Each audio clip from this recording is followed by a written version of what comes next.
오늘 우리가 본 이야기의 배경으로 삼는 사무엘상 21장과 22장은 그 도주의 여정 중에 일어났던 사건 하나를 소개하고 있습니다. 그 힘든 상황에서 다윗이 달려갔던 곳이 하나 있었다는 거예요. 어디입니까? 오늘 22장 1절을 보면 다윗이 노베 가서 제사장 아히멜렉에게 이르니 라고 되어 있습니다. 오늘 저와 여러분은 놉이라는 한 지역명입니다. 그곳에 있었던 성소, 오늘날로 말하면 글쎄요, LA라는 지역에 있는 어느 한 교회에서 일어난 사건 하나를 살피면서 성전에 나온 두 종류의 사람들 이야기를 나누려고 합니다. 오늘의 이야기는 4명의 등장인물이 등장합니다. 가장 먼저는 도망자의 신세로 성소를 찾아 들어간 다윗입니다. 두 번째는 그 성소를 섬기고 있었던 제사장 아히멜렉입니다. 세 번째는 또 다른 목적으로 성소에 나와 있던 도액이란 사람이고요, 마지막 네 번째가 그 다윗을 추적하던 사울 왕입니다. 여러분, 이때 이 4명의 사람들이 각각 무슨 생각을 하고 있었을까요? 사실 여러분, 지금까지 다윗은 꽤 괜찮은 인생을 살았습니다. 그는 말제, 하카톤이었지만 성실하게 자기에게 맡겨진 일을 감당했습니다. 들판에서 아버지의 양을 치던 일, 사울의 궁전에서 왕을 보좌하며 수금을 치던 일, 엘라 골짜기에서 여호와의 이름을 드높이며 골리앗 그 적장을 쳐 죽인 일 등 그는 정말 최선을 다해서 그의 제사장적인 삶, 그래서 그걸 통해 하나님이 어떤 분인지를 드러내 보여주며 살아왔습니다. 그런데 결과는 좋지 않았어요. 열심히 살았지만 그에게 다가온 것은 사울왕의 핍박뿐이었습니다. 무슨 인생이 이래? 내가 하나님을 경외하지만 무슨 인생이 이렇게 꼬이는 거야? 내 가족들은 이제 어떻게 될까? 내 미래는 어떻게 될까? 여러분, 수많은 물음표들을 가슴에 안고 광야길을 헤매고 있던 그 다윗을 한번 그려보세요. 그 다윗이 지금 어디를 향하고 있네요? 놉이라는 땅에 있던 하나님의 전, 즉 성소입니다. 여러분, 이민교회는 이래야 한다 저래야 한다 말이 많습니다. 그런데 그 가운데 공통적으로 회자되는 말이 하나 있어요. 잘 들어보십시오. 자고로 교회란 이민 생활에 지치고 힘든 심령들이 주일이면 교회에 나와서 하나님을 만나고 그분의 말씀을 듣고 은혜를 받아서 그 힘으로 세상을 향해서 나아가는 것이어야 한다라는 거예요. 여러분, 물론 이게 신학적으로는 좀 문제가 될 소지가 있죠. 그런 교회의 정의고 우리의 바람이지만 솔직히 저와 여러분 모두는 교회에 올 때 그거 기대합니다. 그렇죠? 한 주 못 배웠더니 이제 대답도 안 하시고, 다윗이 지금 뭔가를 기대하고 성소로 나아갔다는 것입니다. 그의 관심은 한 가지죠. 어떻게 해야 내 목숨을 부지할 수 있겠는가? 내가 여기에 가서 무슨 도움을 얻어낼 수 있겠는가? 그거예요. 지금 저가 아무런 준비 없이 광야길을 떠났던 것을 아시죠? 순간순간 생명의 위협을 느끼고 있는 것입니다. 사울왕의 암살단이 쫓아오고 있을지도 몰라. 너무너무 불안한 거죠. 자, 그 상황 속에 저가 갈 수 있었던 곳은 한 곳입니다. 성소, 오늘날로 말하면 교회입니다. 그래서 들어갔어요. 그랬더니 거기 하나님의 사람, 제사장이 열심히 일하고 있는 것입니다. 사랑하는 여러분, 혹시 오늘 우리들 가운데 그 다윗과 같이 곤고한 형편에서 교회에 나오신 분 있으십니까? 인생의 곤고함 중에 경제적으로 눌리고 가야 할 방향도 잃고 사람들로부터 받은 상처도 있고 지우고 싶은 과거에도 있고 오늘날 이러저런 가족의 문제로 씨름하고 있고 그러다가 다윗처럼 정말 광야를 헤매다가 주의 전에 나오신 분 있으십니까? 무엇이든 여러분 교회에 나오실 때 뭔가를 기대하고 나오신 거잖아요. 혹시 노베에 있는 그 성소에 가면 무엇인가를 얻을 수 있지 않겠는가? 혹시 나의 생명을 부지할 수 있지 않겠는가? 혹시 이번 주일에 유니온교회 가면 혹시 그 주일 예배에서 뭔가 하나님의 메시지를 들을 수 있지 않겠는가? 그런 생각을 하고 나오신 분은 아니 계십니까? 그렇다면 그분들이 바로 이 본문 속에 나오는 첫 번째 등장인물 다윗이라는 것입니다. 그렇다면 여러분, 하나님께서 그 다윗을 그 힘든 가운데 주의 전으로 찾아온 저와 여러분을 변함없이 사랑하신다는 것을 분명히 믿는 이 아침이 되시기를 축복합니다. 좋으신 그분이 예배를 통해서 저와 여러분을 회복시키시기를 소원합니다.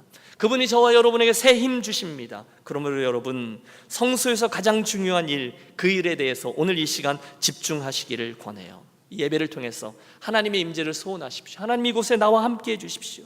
또 예전에 내가 이 성소에 나와서 기도했을 때 하나님께서 나의 기도를 들으시고 나를 선대하셨던 그 옛날 영적인 추억의 책가방을 열고 하나님이 행하신 일들을 하나하나 떠올리십시오. 그렇죠, 그분이 내 인생에 이러저러한 긍휼하심을 베푸셨는데 여러분, 그때 그분이 여전히 나의 하나님이 되심을 믿고 묵상하면 저와 여러분의 어두운 눈을 주님께서 다시금 띄워주시고 오늘도 분명히 어렵지만 그 가운데 여전히 내 인생의 선한 목자요 사랑하는 친구로 동행하고 계심을 발견하게 해주실 줄로 믿습니다. 그게 성소에서 일어나는 일이죠. 자, 숨을 헐떡이면서 노베 성소에 들어온 이 다윗을 보고 제사장 아히멜렉이 깜짝 놀랍니다. 1절을 다시 보시겠습니까? 다윗이 노베 가서 제사장 아히멜렉에게 이르니 아히멜렉이 떨며 다윗을 영접하여 그에게 이르되 어찌하여 내가 홀로 있고 함께하는 자가 아무도 없느냐 하니. 여러분, 이런 거죠. 가만히 있어봐, 다윗 아닌가? 그런데 저가 왜 저렇게 갑자기 조급함으로 들이닥쳤지? 어이구, 다윗의 몰골 저게 뭐야? 혹시 무슨 나쁜 일을 만난 게 아닐까? 여러분, 그 순간 2절부터 쭉 이어지는 말씀을 보면 다윗이 거짓말로 그 제사장을 안심시키고 있음을 봅니다. 걱정 마세요, 별다른 문제가 있는 것은 아니고요, 제가 지금 사울왕에 급한 심부름을 하고 있거든요. 그런데 지금 젊은이들과 함께 왔는데 우리에게 급하게 음식이 좀 필요합니다. 먹을 게 좀 있습니까? 혹시 떡 5덩어리나 뭐든 있는 것이 있다면 좀 나누어 주십시오. 자, 이제 이 이야기의 두 번째 등장인물 제사장 아히멜렉이 나오죠. 사실 그 성소에는 떡이 없었습니다. 좀 더 엄밀히 말하면 지금 다윗과 그를 따르는 무리들에게 나누어줄 떡이 없었다는 거예요. 다만 하나님의 제단에 올려드리던 진설병, 그 떡은 있었던 거죠. 우리가 믿음의 여정이라고 출애굽기 강해 설교할 때 성막 이야기를 다루면서 배웠습니다. 하나님의 성소에는 제사장들이 안식일마다 떡 12덩이를 만들어서 떡상 위에 올려놓게끔 되어 있어요. 물론 그 떡은 일반인들이 아니라 제사장들만이 먹을 수 있는 것이었어요. 맛있어서 먹는 건 아니었고요, 종교적인 이유로 의무감에 먹는 겁니다. 여러분, 생각해 보세요. 그 떡상에 그 떡을 올렸는데 이게 며칠 지난 거예요. 그리고 다시 따뜻한 떡을 올리고 거기서 내온 것이라고 했으니 다 말랐고 딱딱해진 거예요. 그런데 거룩하게 구별했던 떡이니까 이 떡을 버릴 수는 없잖아요. 그래서 제사장들이 먹어서 없애는 거죠. 이게 성소에 있는 떡입니다. 문제는 다윗이 지금 거기 들어가면 그 떡이 거기 있을 것을 알고 들어갔다는 거죠. 물론 그는 알아요. 히브리인이었기 때문에 그 떡은 자기들이 먹을 수 없는 떡이라는 것을 알아요. 그런데도 그걸 달라고 이야기합니다. 왜요? 너무너무 허기가 졌으니까, 너무너무 배가 고프니까. 그걸 먹으면 안 되는 걸 알지만 그래도 좀 줄 수 없겠느냐는 것입니다. 상황이 절박한 거죠. 그런데 여러분, 놀랍게도 아히멜렉 제사장이 그 다윗의 청을 들어 율법을 범하면서까지 그 떡을 내어 줍니다. 사랑하는 여러분, 바로 이 이야기가 오늘 우리들의 첫 번째 주목을 끄는 거죠. 지금 그 제사장 아히멜렉이 율법의 규정을 어기면서까지 다윗에게 그 떡을 내어 주었다는 거예요. 이유는요, 간단하죠. 너무너무 배고파 쓰러지기 직전에 그 사람을 살려야 하니까요. 우선 그 다윗을 구해야 되니까요. 여러분, 이 아히멜렉 제사장은 정말 멋진 제사장이었습니다. 그는 율법의 규정이 아니라 그 율법의 정신을 아는 사람이었어요. 물론 그 떡은 구별된 떡입니다. 제사장들만이 먹을 수 있는 떡 맞아요. 그런데 아히멜렉은 그걸 기꺼이 내어 줍니다. 그 다음은 안 봐도 상상이 가능하죠. 다윗은 즉시 그 떡을 받아 입에 넣고 굶주린 거지처럼 개걸스럽게 떡을 먹었을 겁니다. 정신이 좀 든 후에 옆에 자기를 따라온 소년들에게도 그 떡들을 나누어 주고 그들은 모두 꺽꺽대며 아마 가슴을 치며 그 말라 비틀어진 떡을 맛있게 받아 먹습니다. 그리고 여러분, 아히멜렉 제사장이 옳았습니다. 어떻게 하냐고요? 그로부터 1000년의 세월이 지난 후에 예수님은 마태복음 12장에서 이 일을 언급하십니다.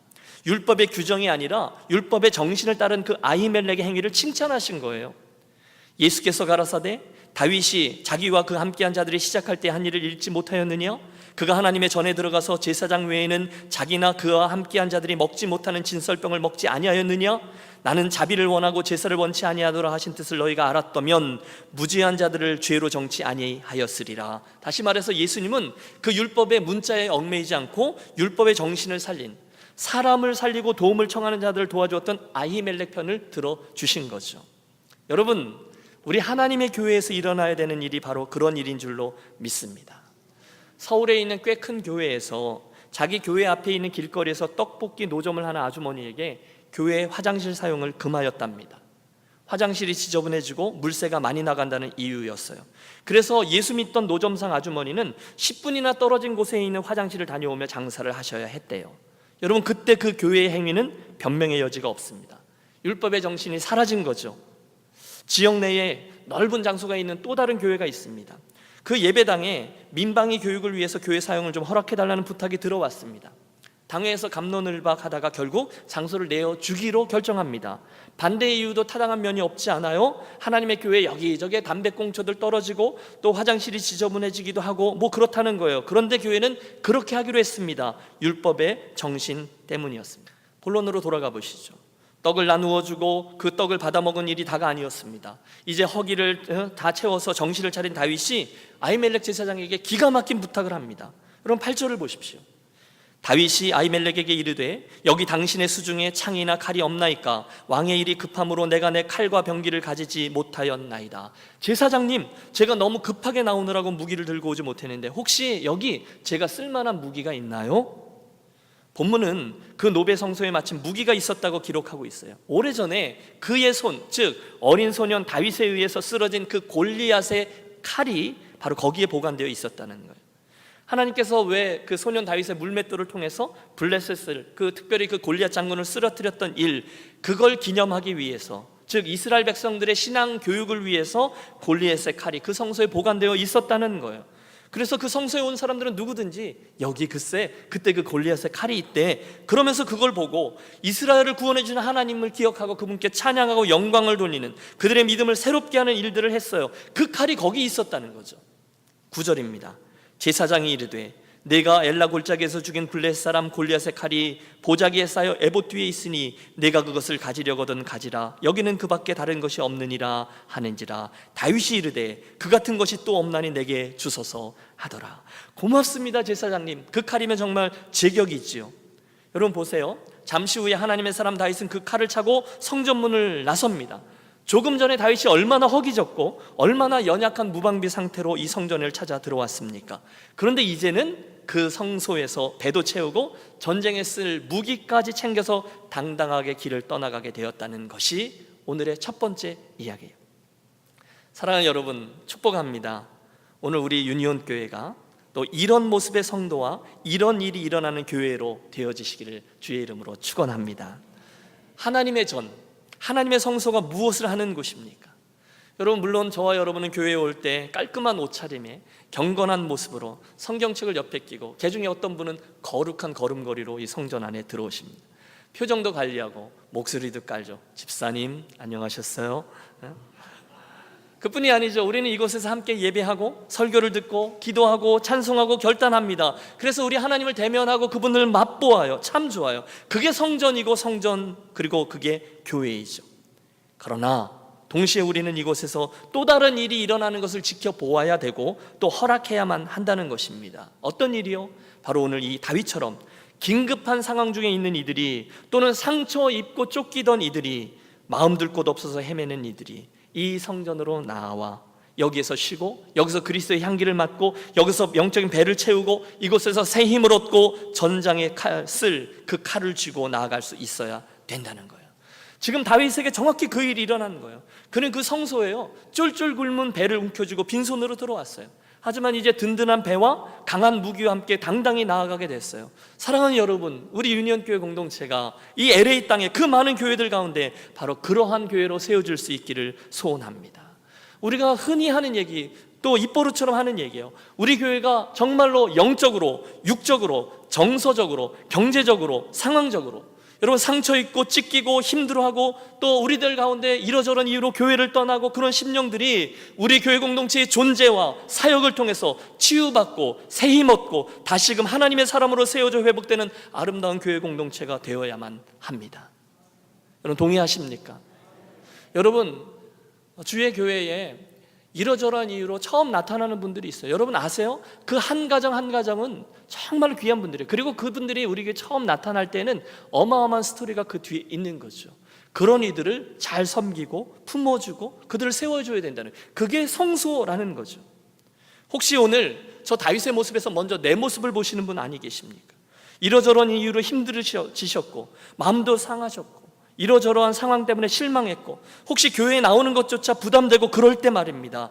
그때 사랑하는 여러분, 먼저 오늘 본문에 나오는 다윗처럼 주의 전으로 당당하게, 여러 생각하지 말고 당당하게 나오시기를 바랍니다.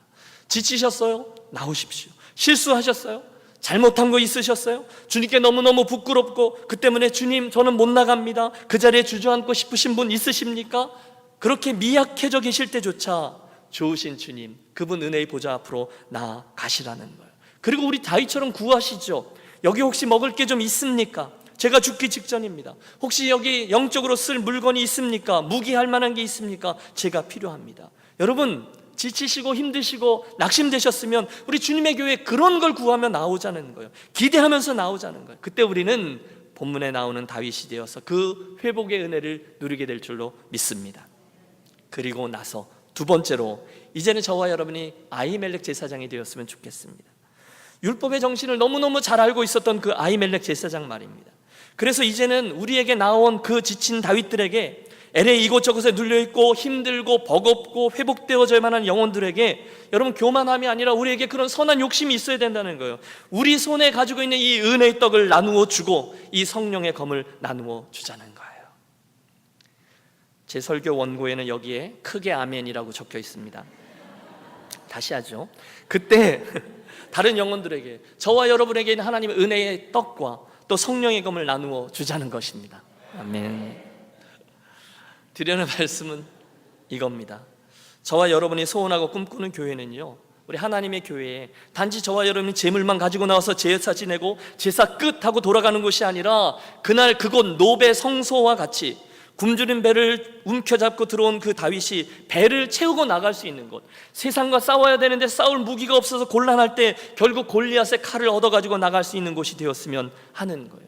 여러분, 영적으로 동일한 의미, 영적으로 이 의미를 제한할 필요가 없어요. 정서적으로도요, 육체적으로도요. 여러분, 전인적인 치유가 필요해요. 하나님의 샬롬, 여러분 말씀드렸죠. 샬롬은 단순히 안 싸우는 이야기가 아니에요. 샬롬은 하나님의 원형적인 질서예요. 하나님 우리를 만들어 놓으셨을 때 맨 처음 가지셨던 건강, 맨 처음 가지셨던 우리들의 영혼의 상태, 맨 처음에 나의 마음이 평안했을 때, 하나님으로 교제했을 때 그 풍요로움, 원형적인 질서가 샬롬이에요. 그 샬롬이 이곳에서 경험되어야 된다는 거예요. 우리가 그런 아름다운 교회, 우리가 그 은혜를 먼저 체험하는 다윗이 되고 또 그 은혜를 베푸는 아히멜렉과 같은 교회를 이루고 세워지시기를 주의 이름으로 축복합니다. 여러분, 아멘, 아멘 좀 강하게 반응하십시오. 그리고 이 이야기를 나의 스토리로 만드는 거예요. 한편 그날 성소를 방문한 이는 다윗 말고도 한 명이 더 있었습니다. 21장 7절입니다. 그날에 사울의 신하 한 사람이 여호와 앞에 머물러 있었는데 그는 도액이라 이름하는 에돔 사람이요 사울의 목자장이었더라. 여러분, 지금 다윗과 아히멜렉 이야기가 진행되고 있는 한편 저쪽에서 도액이라는 사람이 서 있었다는 거예요. 그는 지금 다윗이 헐떡이면서 그 성소로 들어오는 것을 보았어요. 아히멜렉에게 도움을 청하는 모습을 보았어요. 그 청을 듣고 아히멜렉이 떡을 내어주는 것도 보았고 골리앗의 칼을 그가 쥐고 나아가는 모든 것을 다 지켜보았습니다. 여러분, 아마도 그 도액은 그곳에 제사 지내러 왔을 겁니다. 그는 그 성소에 오면 늘 하는 일이 있었죠. 제물을 데리고 나와서 제사장에게 내어주고 속죄의식을 행하고, 오늘날로 말하면 교회 와서 예배드리고 성가대도 서고 또 식당 가서 봉사도 하는 그런 성도였을 거예요. 그런데 이게 웬일입니까? 제사장 아히멜렉이 율법의 규정을 어긴 채로 제사장들만 먹을 수 있는 떡을 평신도인 다윗에게 나눠주고 있는 거예요. 아니, 지가 뭔데 지금 그 떡을 나눠주고 그것을 먹냔 말이야. 여러분, 쉽게 이해할 수가 없었을 겁니다. 그뿐이 아닙니다. 그는 다윗이 골리앗의 칼을 들고 나아가는 것도 보았습니다. 아니, 지금 저 칼이 어떤 칼인데 다윗에게 마음대로 주는 건가? 아무리 자기가 골리앗을 죽였어도 그 칼은 이스라엘의 믿음을 곤고히 해주는 우리들의 전리품인데 다윗 자기가 뭔데 그걸 챙겨가냔 말이야. 여러분, 이어지는 사건을 미루어 짐작해 보건대 이 도액이라는 사람은요, 이 모든 상황을 지켜보면서 입을 쑥 내밀고 심통 가득한 태도로 두고 보자 하면서 이것을 다 찍고 있었습니다. 자기의 인생을 위해서 이 일을 내가 꼭 사용하고 말이라, 내 출세를 위해서 사용하리라. 그게 도액이에요. 오늘 제가 이 도액이라는 사람을 앞에 나온 아히멜렉 그와 비교하라는 것은 이겁니다. 도액에게 있어서 하나님의 성소는 자기의 이익을 위한 거였어요. 그는 물론 성소에 나와서 제사를 드렸지만 거기에 있는 하나님의 마음이나 쓰러져가던 영혼을 다시금 세우는 율법의 정신과는 아무런 상관이 없었다는 거예요. 단지 그곳은 자기의 종교, 자기의 출세, 자기의 이익을 위해, 그 모든 것들을 위해 존재하는 성소였다는 거예요. 여러분, 몇 년 전에 한국의 모 교회의 장로 중에서 대통령이 나왔어요. 그때 1000명이나 넘는 정치계, 경제계의 사람들이 그 교회로 그 다음 주에 적을 옮겨서 출석하기 시작했습니다. 정말 쓸쓸한 얘기입니다. 그들처럼 이 세 번째 등장인물 도액에게 있어서 하나님의 성소는 자기의 유익을 위한 거였어요. 성소는 그 인생을 위한 출세의 도구일 뿐이었어요. 어떻게 할 수 있냐고요? 우리들의 시선을 두 번째 본문인 22장 9절 10절로 이동시켜 봅니다. 다윗이요, 자기를 피해서 광야로 도망갔다라는 사실을 알게 된 사울이 분통을 터뜨리고 있는 거예요. 그리고 엉뚱한 이들에게 화풀이를 합니다. 그가 앉아있고 앞에 신하들이 있었겠죠. 그들에게 외치는 거예요. 너희들도 다 똑같은 놈들이야. 너희들이 그 다윗의 탈출을 도운 놈들이야. 소리를 지릅니다. 도대체 이 생쥐 같은 다윗 어디로 간 거야? 씩씩거립니다. 여러분, 바로 그러고 있는 순간에 저쪽에서 임금님, 그리고 한 발짝 딱 앞으로 나온 이가 있었으니 누구였을까요? 네, 바로 그가 그날 성전에 있었던 도액 기회주의자였습니다. 드디어 출세의 기회가 온 거예요. 제가 드릴 말씀이 하나 있습니다. 글쎄, 얼마 전에 제가 노베 성소에 갔었는데 거기 다윗과 그 무리들이 와서 도움을 청했고 아히멜렉 제사장이 그 청을 들어서 먹을 것과 무기를 다 주는 것을 제가 보았습니다. 뭐라고? 사울이 바로 행동에 착수합니다. 여봐라, 노브로 출동한다. 잠시 후 사울은 그 놉과 그 놉에 있는 성소에 있었던 아히멜렉 제사장, 그리고 다른 제사장들까지 다 모아놓고 그들을 꾸짖습니다. 너희들도 다 다윗과 한패다. 그를 돕다니 너희는 다 반역자들이야. 여러분, 사실 그 아히멜렉 제사장은 억울해요. 왜냐하면 그 제사장들은 아무런 죄가 없어요. 그들은 몰랐어요. 그들은 다윗이 사울왕의 심부름을 하고 있다는 말을 곧이곧대로 들었거든요. 그러므로 아히멜렉 제사장은 그에게 떡을 주고 칼을 줄 때 자기가 다윗의 탈출을 도와주고 있었다는 것은 꿈에도 생각하고 있지 못했습니다. 자, 네 번째 등장인물, 질투와 두려움에 사로잡힌 사울에게 있어서 그들의 대답, 그들의 변명이 곧이곧대로 들릴 리가 만무했죠. 그에게 있어서 하나님의 성소와 거기 있던 제사장들은 당연히 왕인 자기를 위해 존재해야만 하는 존재들이었습니다. 제사장의 임무는요, 힘든 나그네들을 돕는 게 아니에요. 왕이었던 자기에게 충성을 바쳐야 되는 거예요. 성소는요, 배고픈 이들이 나와서 회복을 받는 곳이 아니에요. 자기의 나라를 위해 안녕을 유지해주고 축복 기도를 해주어야 되는 곳이에요. 그러므로 지금 자기에게 호의적이지 않고 자기에게 충성을 베풀지 않는 성소라면, 그런 교회라면 사울에게는 필요가 없는 거죠. 그의 결론은 자명합니다. 이놈들, 왕인 내가 아니라 저 도망자 다윗을 비유하다니 쓰레기 같은 놈들, 모두들 베어버려라. 여러분, 목회자로 살다 보면 가끔 오늘 저 사울왕이 가지고 있는 태도와 시각으로 교회와 목회자를 바라보고 있는 분들을 만납니다. 물론 이해는 됩니다. 저와 여러분 모두에게 각자 바라고 있는 교회상이 있고 목회자상이 있습니다. 교회는 이래야 되고 목회자는 이래야 된다, 뭐 이런 생각들이 우리 모두에게 있어요. 적어도 저 목사는 나에게 이렇게 행해야 된다, 우리 모두에게 그런 기대감이 있어요. 문제는 그건 자유지만 그 생각이 종종 지나쳐서 자기중심적인 생각이 될 수 있다는 거예요. 셀프 센터드 마인드셋이라고 그러죠. 다 자기에게 맞추는 거예요. 지금 사울왕이 그런 거죠. 이 성소는 나에게 맞추어져야 하는데, 이 교회는 나에게 맞추어져야 되는데, 저 앞에 있는 김 목사는 이렇게 나를 위해 존재해 주어야 하는데, 너무너무 혹시 그래 뭐 바쁘니까, 바빠서 나에게까지 시선을 못 주는 것까지는 참을 수 있지만 다른 사람에게 잘해주는 것은 견딜 수 없다, 이렇게 생각하는 분들이 종종 있어요. 얼핏 이해는 갑니다. 여러분, 저도요, 여러분들이 저 말고 다른 목사님들이나 전사님들 사랑해 주는 거 보면 배가 아플 때도 있거든요. 예. 근데 여러분, 엄밀히 말하면 그건 틀린 거죠. 하나님 나라의 가치가 아닌 거예요. 여러분, 성소는요, 제사장은요, 사울 왕을 위해 존재하지 않습니다. 대신 성소와 제사장이 하나님을 위해 존재하는 것입니다. 여러분, 믿습니까? 오늘 우리 교회도, 이 앞에 있는 김 목사도 마찬가지죠. 우리는 모두 하나님 그분을 위해 존재합니다. 교회는, 목사는, 또 성도는 모두 하나님 그분을 위해 존재하는 거예요. 따라서 나를 비호하지 않고 나에게 맞추지 않고 다윗을 돕다니, 나에게 관심이 줄고 저들에게 더 많은 관심을 두다니 너희는 모두 반역자들이니 모두 다 죽여버려라 소리를 지르고 있는 사울 왕이 잘못된 거죠. 사랑하는 여러분, 저는 우리 교회 공동체에, 저도 여러분도 그런 분이 없으시기를 진심으로 바랍니다. 하나님은 인애와 긍휼을 기뻐하시거든요. 스토리가 이어져요. 여러분, 그 속으로 들어가 보세요. 다 죽여버려라, 왕이 명령을 내린 거예요. 바로 그 순간 여러분, 그 안에 얼마나 긴장감이 감돌았겠어요. 그렇지만 아무리 사울왕의 병사들이지만 무죄한 그 제사장들에게 마구 칼을 휘두르며 죽일 수 있을 만한 그렇게 간이 큰 이스라엘 사람은 없는 거죠. 아무도 선뜻 발을 떼지 않아요. 그러자 여러분, 22장 17절 저 뒤에 가면 비극적인 일이 벌어집니다. 왕이 좌우의 시위자에게 이르되 돌이켜가서 여호와의 제사장들을 죽이라. 그들도 다윗과 협력하였고 또 그들이 다윗이 도망한 것을 알고도 내게 고발하지 아니하였음이라 하나 왕의 신하들이 손을 들어 여호와의 제사장들을 죽이기를 싫어한지라. 이해되셨죠? 그러자 왕이 도액에게 이르되, 누구에게요? 도액에게, 너는 돌이켜 제사장들을 죽이라 하매 에돔 사람 도액이 돌이켜 제사장들을 쳐서 그날에 세마포 에봇 입은 자 85인을 죽였고 제사장들의 성읍 노베 남녀와 아이들과 젖 먹는 자들과 소와 나귀와 양을 칼로 쳤더라. 여러분, 지금 이 도액이라는 사람이 한 일을 보십시오. 출세에 눈이 먼 거예요. 아무도 그 제사장들을 죽이려고 하지 않는 순간에 그 사울이 말한 거예요. 도액 네가 쳐라. 그러니까 예 하고 얼른 나서서 85명이나 되는 무죄한 제사장들, 무방비 상태로 있는 이들을 다 살육해요. 아니 그 마을에 있는 모든 남녀노소 어린아이들 가축까지도 다 학살합니다. 무엇 때문에? 어떻게 그럴 수 있습니까? 뭔가를 계산한 거죠. 출세는 따놓은 당상이다 이겁니다. 이제는 내 인생 핀 거야 입니다. 그 잔인한 일을 벌이면서도 그는 여러 생각을 했을 거예요. 내 잘못이 아니야. 이건 아히멜렉 잘못이야. 그놈이 율법을 범했잖아. 어떻게 제사장들이 먹는 떡을, 죄송합니다, 평신도인 그 다윗에게 나눠줄 수 있어? 어떻게 정부를 비워야 될 성소에서 이스라엘의 신앙과 믿음을 위해 사용되는 골리앗의 칼을 막 내줄 수 있단 말이야. 이놈들은 죽어도 싸. 그러면서 자기의 행위를 정당화했을지 모르겠어요. 그 피비린내 나는 칼을 휘두르면서 말입니다.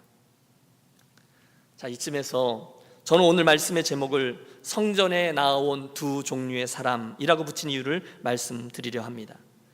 오늘의 본문이 사무엘상 21장과 22장의 이야기에서 우리는 하나님의 전에 나온 두 종류의 사람들을 극명히 바라볼 수 있어요. 첫 번째 종류의 사람들은 다윗하고 아히멜렉입니다. 그들은 그 성전에 와서 낙담과 상처와 굶주림을 해결해주고 격려하고 품어주고 세워준 사람들입니다. 그런데 또 한 종류의 사람들이 등장하는데 그들이 사울과 도액이죠. 그들은 그 성전을 자기들 마음대로 해석하고 자기들이 가지고 있는 틀대로 성전과 제사장이 움직이지 않을 때 화를 내며 칼을 휘둘렀습니다. 자기 출세를 위해서. 그래서 하나님이 이용하고 성전에서 지켜본 모든 일들을 자기 유익을 위해서 사용했던 사람들이라는 거예요. 분명한 것은 그날 이후에 지금까지 하나님의 성소, 하나님의 성전, 그리고 하나님의 교회에는 이 두 가지 종류의 사람들이 계속해서 자리했고 드나들었습니다. 어떤 이들은 그 성전에, 그 성소에, 그 교회에 드나들면서 회복되고 배를 채우고 세상과 싸워 이길 무기를 들고 나서고, 또 다른 이들은 그곳에서 자기들의 잣대로 판단하고 난도질하고 살해합니다. 자기 유익을 위해서요. 사랑하는 유년가족 여러분, 오늘 우리들 가운데, 아니 우리들뿐이 아니라 앞으로 주께서 우리에게 주실 영혼들 가운데에는요, 이민자로 이 땅의 삶을 살아가면서 상처난 영혼들이 있을 거예요. 힘든 이들이 올 거예요. 아픈 분들, 병든 이들, 심지어 심각한 죄와 실수 속에 빠진 사람도 있을 거예요. 어떤 분들은 도덕적으로 치명적인 결함을 갖고 있는 분도 있을 수 있어요. 우리에게 오시는 분들 가운데 성격 파탄자도 있고요, 우리들 가운데는 지친 선교사도 올 수 있고요, 낙심된 목회자들도 우리 교회 공동체에 나올 수 있을 거예요. 예를 드는 거죠. 그런데 어느 날 그분들 중에 누군가가 우리 교회에 나타나신 거예요. 보통 그분들 얼굴에 써있죠. 나 건들지 마시오, 이렇게요. 그날의 다윗처럼 영적으로 육적으로 굶주린 배를 움켜쥐고 하나님의 교회에 나온 거예요. 그때 여러분, 우리가 그분들을 위해, 그분들이 이 하나님의 성소에 하나님을 만나게 하고 하나님의 사랑을 체험하고 은혜 받고 눈물 큰물 흘리고 자기의 죄를 통해 자복하고 영육간에 때도 밀고 떡도 먹고 새 힘을 얻고 일어나 다시금 그 성소를 나서는 다윗들이 되도록 우리가 도와야 되지 않겠느냐는 것입니다. 그때 우리는 다윗과 아히멜렉 같은 사람들이에요. 그리고 그때 우리 교회는 아히멜렉의 성소, 다시 말해서 예수님께서 율법의 정신을 쫓았다라고 인정하고 칭찬받는 교회가 될 것입니다. 하지만 동시에 하나님의 성소에는 또 다른 끔찍한 일이 일어날 수 있음을 아십시오. 그날의 도액처럼 그 예배에는 나왔지만, 또는 여탄 종교 생활에 익숙한 채로 나와는 있지만, 그 아히멜렉의 행위를 경직된 율법의 잣대로 판단해서 아니 어떻게 이 거룩한 것을 저런 사람들에게 베풀어 줄 수 있어 생각하는 사람들이 있을 수 있다는 거예요. 우리 지금까지 잘 살았는데 아니 저 사람은 우리 교회 와서 우리를 힘들게 해, 저 사람은 왜 저런 죄를 짓고 우리 교회 와서 혼자서 눈물을 찔찔 짜고 있어, 왜 평안한 우리 교회 질서를 흐려, 저 사람 혹시 우리 교회 와서 우리 교회 골치 아파지는 거 아니야? 저 사람 우리 교회 장사 속으로 온 것 같은데, 저 사람 우리 교회가 혹시 랜딩 서비스 하는 것인 줄 알아? 여러분, 그때 그들이 누구예요? 도액이라는 거예요. 그때 그들이 사울 같은 사람이라는 거예요. 여러분, 함께 기억하겠습니다. 그때 우리는요, 세리와 창녀들과 함께 어울려 식사하고 즐거워하신 주님에 대해서 당신이 왜 그런 이들과 어울립니까? 우리에게는 더 신경 써주지 않고요, 불평하던 바리새인들과 서기관, 또는 오늘 본문의 사울 같은 사람이 되고 마는 거예요. 그런 이들에게 주님이 말씀하십니다. 건강한 자에게는 의사가 필요 없나니 병든 자에게라야 쓸데 있느니라. 나는 의인을 부르러 온 것이 아니요 죄인을 부르러 왔느니라 하시니라. 여러분, 분명히 기억하십시오. 그날 예수님은요, 아히멜렉 편이었습니다. 그날 예수님은 사울 편, 도액 편이 아니셨다는 거예요. 예수님은 죄인들, 부족한 이들 편을 드셨다는 거예요. 자, 오늘 설교의 결론을 우리 교회가 또 저와 여러분이 이 두 가지 종류의 사람들 가운데 다윗과 아히멜렉과 같은 성도가 되시기를 권하며 맺으려 하는 거예요. 절대로 도액과 사울처럼 이 성소를 자기 유익을 위해서 이용하고 자기 틀에 맞춰서 판단하고 그곳 사람들을 마음대로 취급하는 실수를 범하지 않으시기를 권합니다. 여러분, 오래전에 그 노베 성소에 그런 일들이 있었습니다. 그리고 오늘 유니온 교회도, 그리고 앞으로 우리 교회 안에도 이 두 가지 일은 늘 반복되어지게 될 것입니다. 여러분은 이제 어떻게 하시겠습니까?